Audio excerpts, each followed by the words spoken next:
Hello dear students, welcome to my channel Education Simplified by OCDC. This is Vinod Kumar Garg.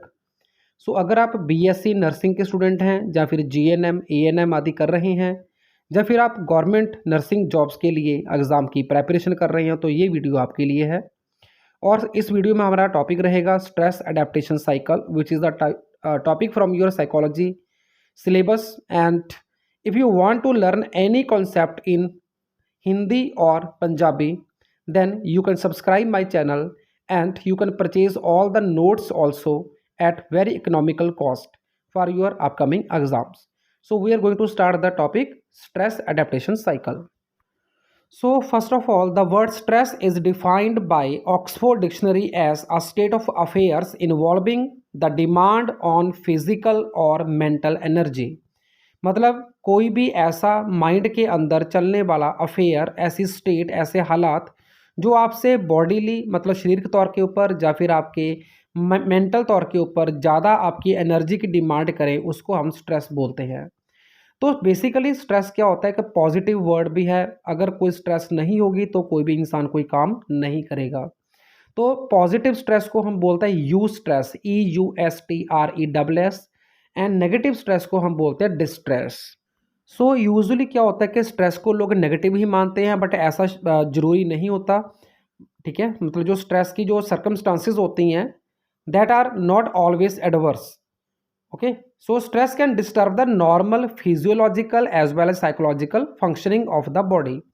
मतलब physiological का मतलब होता है कि हमारी बॉडी के जो ऑर्गन्स हैं वो अपना 100% परफॉर्मेंस नहीं दे पाते, सही काम नहीं कर पाते, तो उसको बोलता है physiological functioning. And mental state अगर सही नहीं रहती उसको बोलता है साइकोलॉजिकल फंक्शनिंग. तो कोई भी इंडिविजुअल जो स्ट्रेस से पीड़ित होता है उसकी फिजियोलॉजिकल और उसकी जो मेंटल कंडीशन होती है उसके ऊपर नेगेटिव इफेक्ट पड़ता है. अब हम बात करेंगे इसके मेडिकल पॉइंट ऑफ व्यू से. तो in the medical parlance stress is defined as a perturbation of the body's homeostasis. अब इसका मीनिंग क्या हुआ? हमारी बॉडी के पास एक नेचुरल एबिलिटी है कि वो बॉडी अपने इंटरनल इन्वायरमेंट को हमेशा कांस्टेंट रखती है. फॉर एग्जांपल अगर इंसान की बॉडी के टेम्परेचर की बात करें तो नॉर्मल टेम्परेचर जो होता है वो 37 डिग्री सेल्सियस होता है या फिर 98.4 डिग्री फ़ारेनहाइट होता है. तो बॉडी के पास ये नेचुरल एबिलिटी है कि बॉडी अपने टेम्परेचर को कांस्टेंट रखेगी किसी भी एक्सटर्नल टेम्परेचर को ध्यान में रखते हुए. एक्सटर्नली चाहे बहुत ज़्यादा सर्दी हो, बहुत गर्मी हो, लेकिन बॉडी टेम्परेचर अपना कांस्टेंट रहेगा.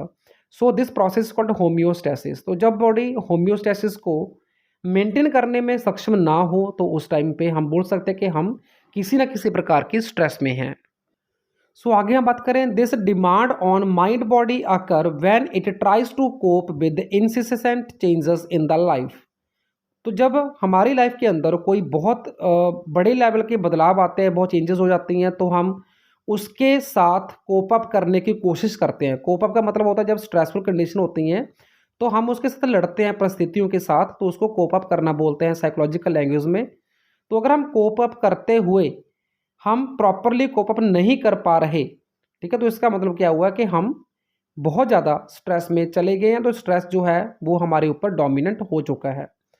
According to Harry Gottsfield, stress is any interference which disturb the functioning of organism at any level and produces situation natural for organism to avoid.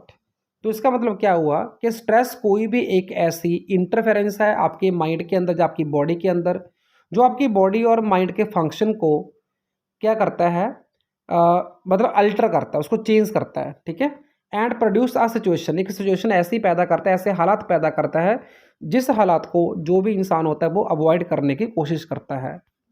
इसी तरह अकॉर्डिंग टू द जेम्स, तो James ने भी अपनी definition दी है इसमें कि stress क्या होता है. तो इसके अकॉर्डिंगली क्या, it's a state produced by the change in environment that is perceived as challenging.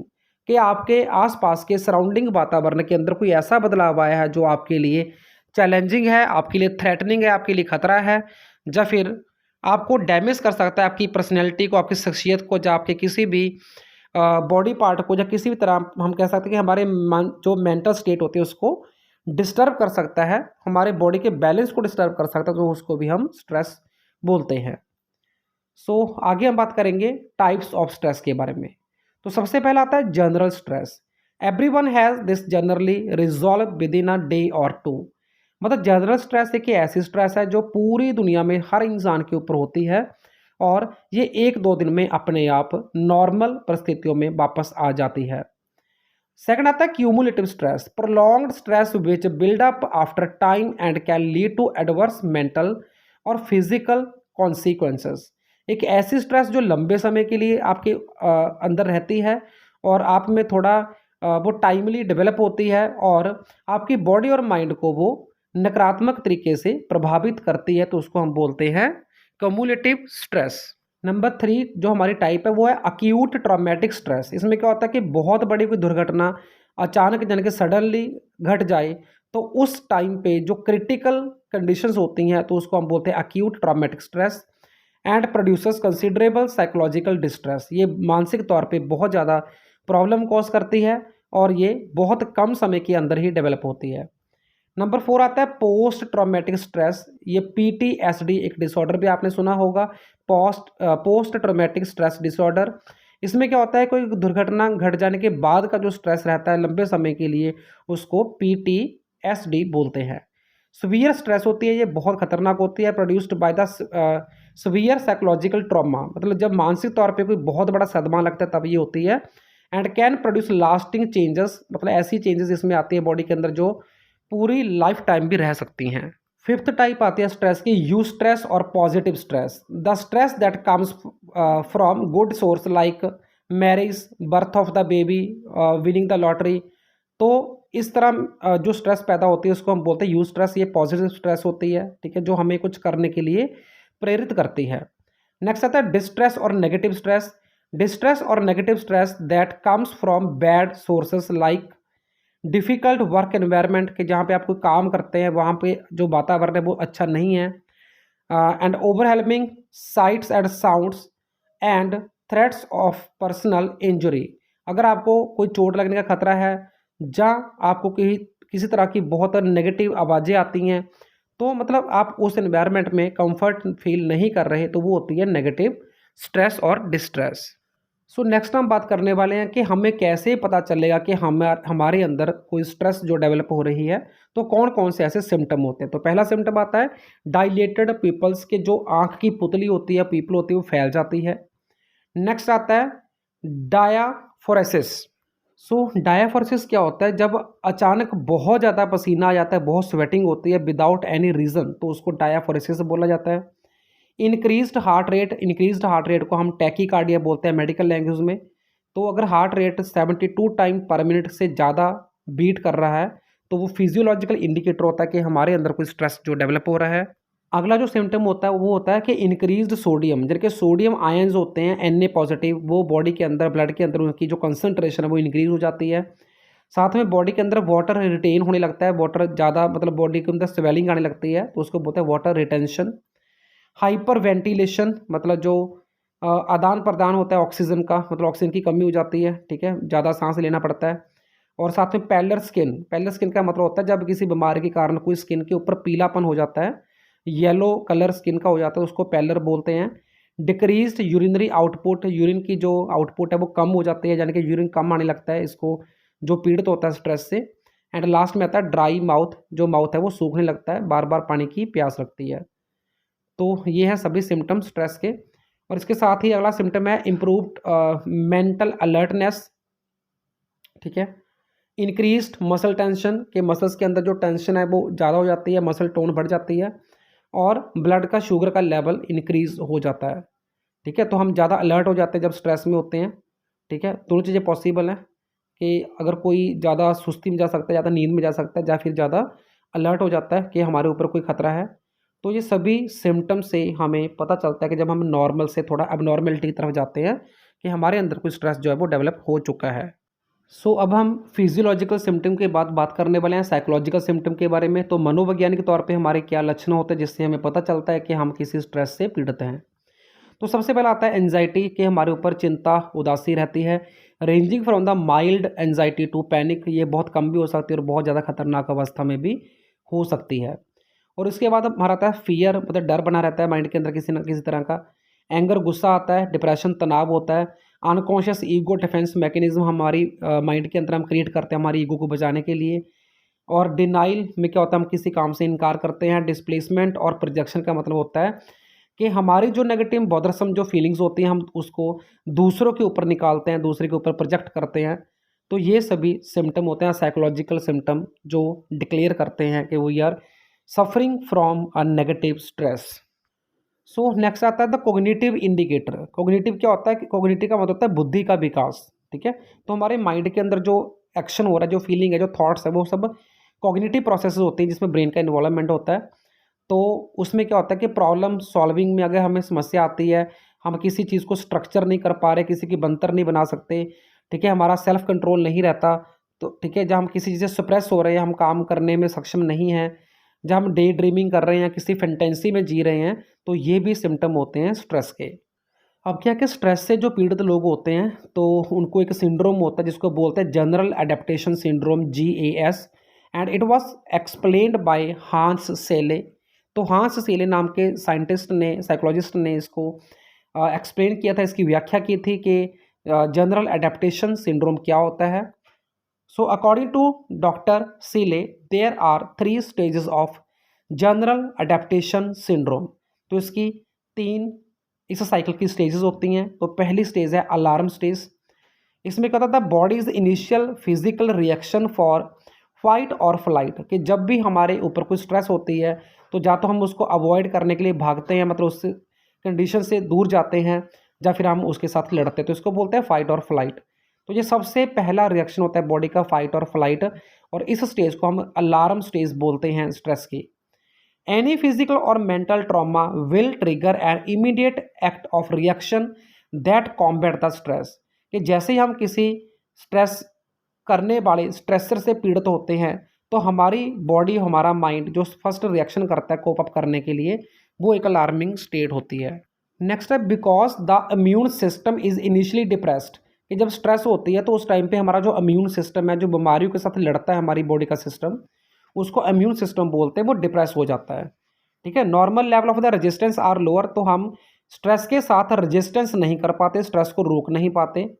So that make us more susceptible, तो हम बहुत ज़्यादा सेंसिबल हो जाते हैं, बहुत संवेदनशील हो जाते हैं, और स्ट्रेस के दौरान हमारी बॉडी में इन्फेक्शन और डिजीज़ भी डेवलप हो जाने की जो प्रोबेबिलिटी बढ़ जाती है। If the stress is not severe the long lasting we bounce back and recover rapidly, अगर हमारी स्ट्रेस ज़्यादा लंबे समय के लिए ना हो तो हम बाउंस बैक करते हैं और हमारी नॉर्मल परिस्थितियों में हम वापस आ जाते हैं। अब अगली स्टेज हमारी आती है resistance stage. The body try to cope and adapt to continued stress and begin the process of repairing any damage caused by the stress. अब इसमें क्या होता है कि this is the second stage, इसमें बॉडी जो होती है वो अपने आप को रिपेयर करती है, जो भी स्ट्रेस का नेगेटिव इफेक्ट बॉडी के ऊपर पड़ चुका होता है, तो उससे बाहर आने के लिए रिपेयर जो टास्क चलता है बॉडी के अंदर, वो आता है हमारा रेजिस्टेंस स्टेज के अंदर।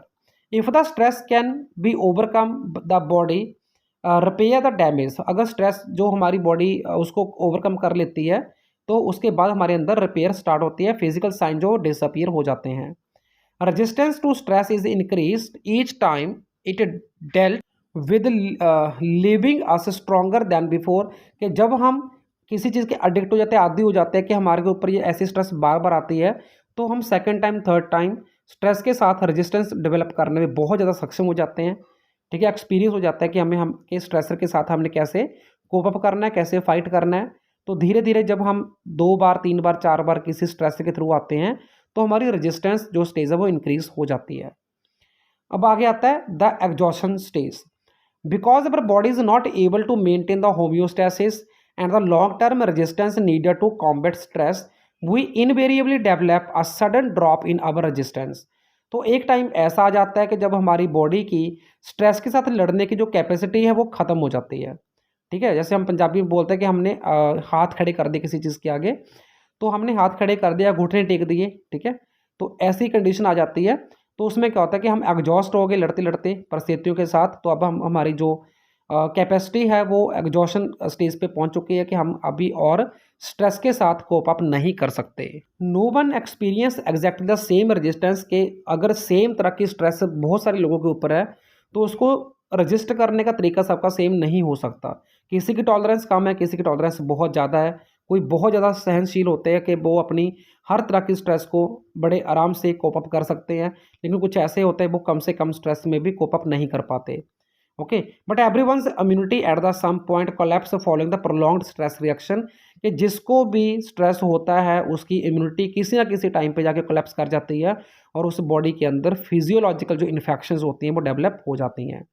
Life sustaining mechanism slow down, हमारी लाइफ को सस्टेन करने के लिए जितने भी बॉडी के अंदर मैकेनिज्म है वो सब स्लो हो जाते हैं। ऑर्गन सिस्टम फेलियर हो जाती है, नर्वस ब्रेकडाउन भी हो सकता है, और ऐसी स्थितियों में फिर जो फाइनल है वो डेथ तक पहुंच जाती है कंडीशंस। ठीक है, तो ये एग्जॉशन स्टेज होती है। तो सबसे पहले क्या है कि हम एक अलार्मिंग स्टेज में अगर अपने आप को कोप अप करने के लिए सिखाते हैं या सीखते हैं कोप अप स्ट्रेटजीज़ के कैसे कोप अप करना है किसी भी तरह की स्ट्रेस के साथ, तो हमें एक सिग्नल मिलता है अलार्मिंग स्टेज में, तो वहाँ पे हम बच सकते हैं। रेजिस्टेंस भी हम डेवलप कर सकते हैं अच्छे तरीके से, लेकिन एग्जॉशन स्टेज में जाके हमारे पास कोई ऑप्शन नहीं रहती। So this was all about the general adaptation syndrome. So आप नर्सिंग के किसी भी सब्जेक्ट या किसी भी मेडिकल विषय के नोट्स मेरे से लेना चाहते हैं तो आप 9876371788 पे कांटेक्ट कर सकते हैं, और आप ऑफलाइन ऑनलाइन कोचिंग भी ले सकते हैं। So thank you, thanks for watching.